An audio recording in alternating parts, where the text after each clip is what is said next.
Snow is coming down hard on a small American town when a biker pulls into a nearly empty parking lot. He kills the engine, hears nothing but wind and distant highway noise, and then sees her. A little girl huddled on a plastic bus stop bench, sneakers soaked, hands shaking around an empty cup, trying to act like she isn't freezing. He knows exactly what people think when they see a guy like him near a kid at night. He should keep walking. Instead, he sits. He buys her hot soup. He tells her to eat. For a minute, it almost feels simple, until her mom shows up, sees the leather, the tattoos, the empty cup, and her face turns to stone. She grabs her daughter, stares him down, and says, "Men like you already took enough from my family." Snow came down steadily over the small Midwestern town, turning the parking lot in front of the 24-hour grocery store into gray slush. Under a weak yellow bus light at the far edge of the lot, a plastic shelter shook in the wind. A 7-year-old girl sat on the cold bench with her knees pulled up, trying to disappear into a jacket that was too thin. Her name was Vicky Hale. Her sneakers were wet. The cold pressed straight through the broken zipper of her jacket, and her stomach hadn't seen real food since school lunch. Across the lot, the bay doors of Maddox Auto rattled closed as Ray Maddox locked up after a long shift under cars. He headed toward his beat-up pickup, mind on a hot shower and a quiet room, until he caught the shape on the bench in the corner of his eye. A kid alone in weather-grown men cursed after 10 seconds outside. Years of hard lessons told him to keep moving, that a big tattooed guy in a leather jacket had no business hanging near somebody else's child in a dark parking lot. But the sight of a little girl out there by the road that led up to the highway dug into a part of his mind he could never quite shut off. Instead of climbing into his truck, he cut back across the lot to the convenience store, went inside, and came out with a cup of chicken soup and a small hot cocoa. He sat on the far end of the bench, set the soup down between them, and finally spoke. "Go ahead. Eat," he said quietly. "Nobody should be out here cold on an empty stomach." Vicky watched him, unsure about the jacket and the ink, but the heat and the smell of the soup did their work. Her fingers wrapped around the cup, and the first spoonful sent a line of warmth down into her empty stomach. It did not fix much, but for the first time that night, she did not feel invisible. The bus still hadn't come. Vicky stayed on the bench, shoulders hunched, fingers around the empty soup cup as it might still give off heat, the cocoa in her other hand gone mostly cold. Across the lot, the side door of the diner swung open, and a strip of yellow light cut across the snow. Lori Hale stepped out with her canvas bag on one shoulder and a takeout box in her hand, feet sore from a long shift, mind on the bus shelter where she'd told her daughter to wait. She walked fast toward it, ready to call out an apology for being late. But when her eyes locked on the bench, the words died. Vicky was there, and so was a man. He sat on the same bench, close enough that the empty soup cup rested between them, wearing a leather jacket and work boots. In Lori's head, it became one thing: a stranger too close to her kid in the dark. The box slipped from her hand as she closed the last few steps in a rush, grabbed Vicky's arm, and yanked the girl behind her. The talk she'd given about not talking to strangers came out in a hard stream as she scolded Vicky for taking food from someone she didn't know. The man, Ray, though she didn't know his name yet, lifted his hands and said he wasn't trying to hurt the girl, that she just looked cold, that he had only bought her some soup. Lori's eyes ran over him, and an old reel started playing in her mind. Headlights on wet pavement, the scream of brakes, the call that said her husband was not coming home. Fear and anger surged at once, and this time her voice came out sharp and steady. Men like you already took enough from my family. The sentence hung in the cold air and hit him hard. Whatever explanations he had left stayed behind his teeth as he backed away from the shelter and turned into the falling snow, leaving Laurie clutching Vicky until his shape disappeared into the dark. The next morning at Maddox Auto, Ray stood over an open hood with a wrench in his hand, and Laurie's words running on a loop in the back of his mind. Men like you already took enough from my family. Coming from her, it was new, but the weight behind it was not. It pulled him back to a winter he had spent years trying to outrun. 13 years earlier, he had been 24, riding with a pack down a highway outside the city on pavement slick with black ice. They had treated the road like it belonged to them. A family in a minivan, a few cars back, never got a say. In flashes, he still saw the taillights snap sideways, the helpless slide toward the guardrail, the sound of metal folding in on itself. He remembered standing on the shoulder afterward with his helmet in his hand, while paramedics worked under spinning lights, and someone screamed somewhere he could not bring himself to look. Later, there was a small courtroom. A prosecutor called them a pack of grown men turning a public highway into their playground. A judge called it reckless endangerment that helped end a man's life. In the end, Ray went to state prison, then came out with probation and a stack of court-ordered hours in programs about safe driving and victim support. Somewhere in that paperwork, he saw the name that stuck. Daniel Hale, husband and father, deceased. The reports listed it as a line item. He read it like a sentence. He kept one copy folded in a shoebox, the crease worn over that name, and every time he spoke to a room about what speed on ice can do, it felt like he was talking to that one man. Now, under the shop lights with a truck in front of him and Laurie somewhere across town, clutching her daughter tighter because of him, he knew she was not wrong about what men like him had taken, and she did not yet know how directly that story ran through her own family. Ray didn't tell anyone at the shop about the woman at the bus stop. He just finished the truck on his lift, washed his hands, and clocked out like he did every other day. The only real change was where his feet took him after work. Most nights, he still cut across town to the church basement or the strip mall classroom where the safe driving talks happened. The places that had started as court-ordered hours and turned into the only part of his week that felt like paying something back instead of just getting by. After seeing Laurie and Vicky, he started noticing them even when he tried not to. Her tired sedan sometimes limped past the shop with a belt squealing. He spotted her bussing tables on a second shift at another diner closer to the highway, moving with the heavy, careful pace of someone who had been on their feet too long. A few days later, he pulled the pastor aside after class and asked, in general terms, if there were any families who needed extra help keeping an old car running, maybe a widowed mom working nights. The pastor nodded and mentioned a single mother from the congregation who was trying to hold 2 jobs and one unreliable car together at the same time. Ray told him to send her to Maddox Auto, to call it a church discount if she asked.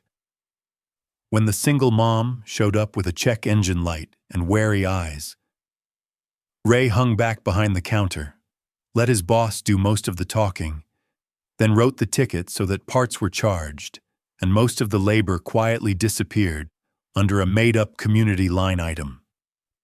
That night, he sat at his small kitchen table with a cheap notebook and finally put on paper the idea that had been chewing at him for years.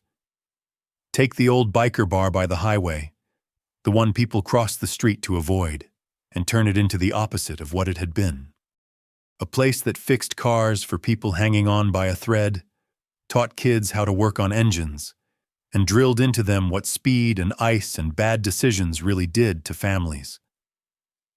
At the top of the page, he wrote a name and underlined it twice: Hale Community Garage. On a Tuesday night a week later, Lori came to the church mostly for the free pizza, the childcare in the next room, and the chance to sit down on her feet. She took a chair in the back with Vicky beside her, arms folded, trying to look like any other tired mom in the room. Vicky swung her legs under the metal folding chair and focused on her slice while the pastor stepped up and thanked everyone for coming to a safe driving talk for teens and parents. Lori half listened until she heard him mention a local mechanic who volunteered with the program, someone from Maddox Auto who knew what happened when you treated a highway like a racetrack. The name of the shop hit first. Her head snapped up just as Ray walked to the front, with his hands in his pockets, and that stiff, braced posture of someone who would rather be anywhere else.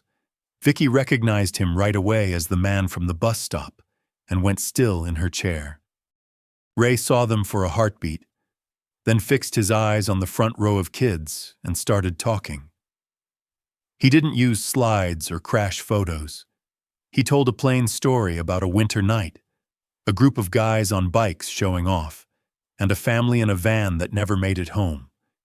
He said there were no excuses, that he had helped cause the crash that killed a father, and that every mile he drove now was a kind of apology that could never be big enough. The room went quiet in a way Lori wasn't used to hearing in that building. Vicky's small hand found her mother's under the chair, fingers squeezing tight at the words about the father who never came back.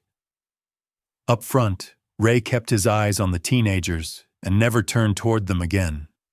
But Lori could feel something shift inside her, a small crack in the hard line where she had kept all men like him on the same side of the story. For a few days after the church talk, Lori did what she always did with things that scared her.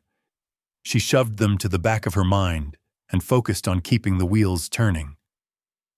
But life had a way of dragging certain people back into view.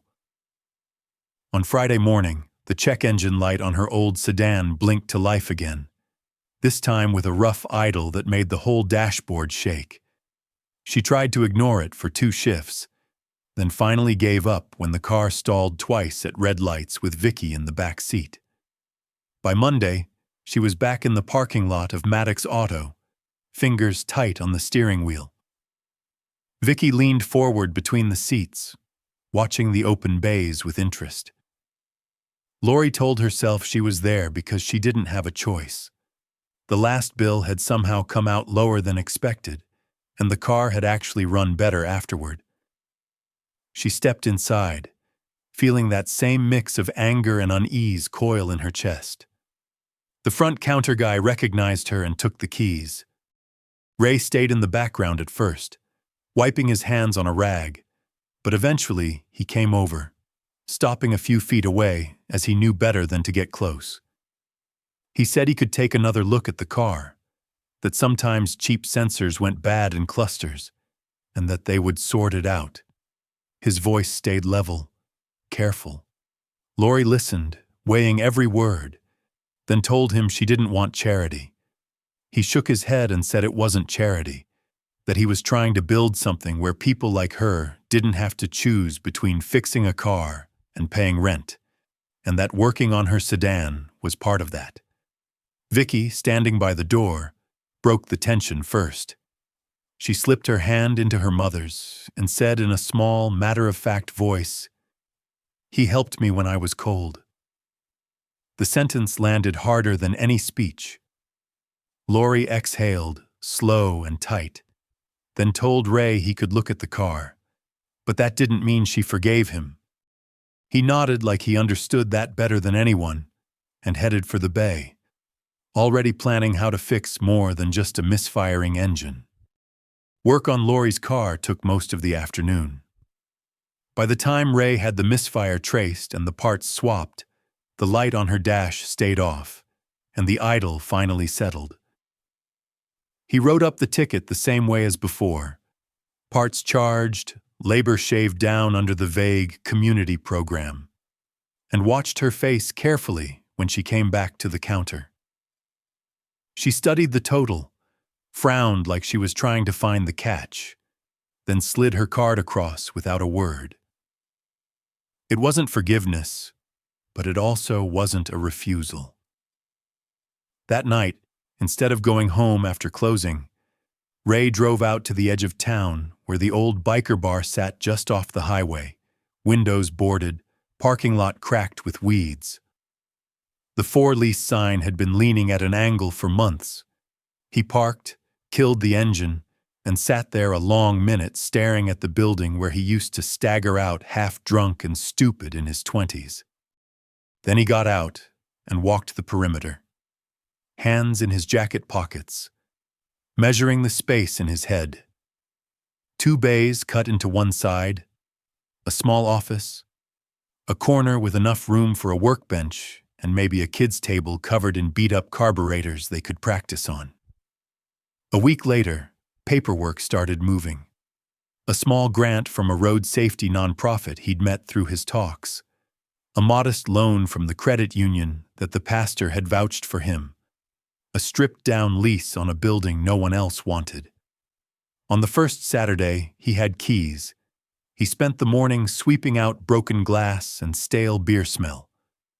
By noon, an old space heater hummed in the corner, and Vicky was sitting cross-legged on the floor, sorting a box of mismatched sockets into size order, while Lori watched from the doorway, arms folded, still in her diner sneakers. Ray handed her a folded page with a rough budget and a question at the bottom about part-time front desk help. She read it twice, then said she couldn't promise anything long-term. He said that was fine, that they could just start with Saturdays. Out by the road, propped against the building, a primed but unfinished sign waited for paint. The only thing on it so far, sketched in pencil, was 3 words: Hale Community Garage. By the time the first snow in the forecast showed up, Hale Community Garage had a rhythm. Saturday mornings meant a line of tired sedans and minivans out front, kids in hoodies clustered around a workbench, while Ray showed them how not to strip a bolt. Lori ran the front desk with a clipboard and a tone that kept things moving. Vicky did homework at the small table by the heater, coloring in the margins when she got bored. The money wasn't great, but it was steady, and for the first time in a long time, the heat stayed on without Lori begging a landlord for extra time. Inside, though, she kept a line drawn. In her head, Ray existed in 2 separate boxes: the man who bought her kids soup on a freezing night, and the kind of man who had helped take Daniel. Both felt true. One Tuesday after closing, the last car rolled out and the kids drifted off, but Ray didn't leave. Lori was counting the drawer when she noticed him still standing at the counter with something folded in his hand.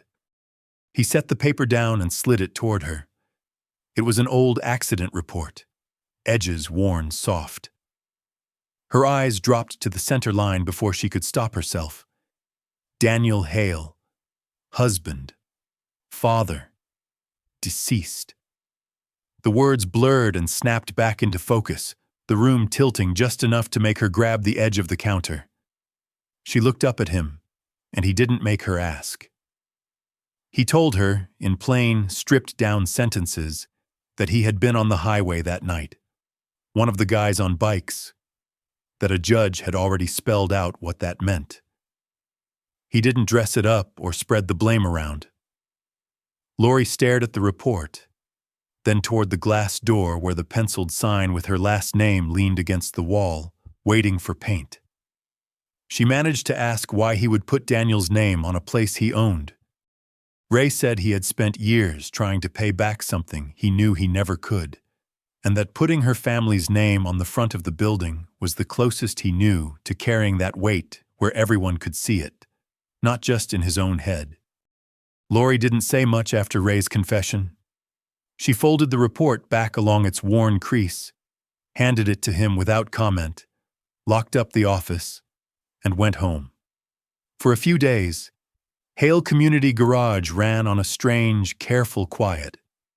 The work stayed the same: oil changes, brake jobs, teenagers learning how to check tire tread. But there was a new weight hanging in the air whenever Lori and Ray ended up in the same corner of the room. She answered him in short, practical sentences. He didn't push.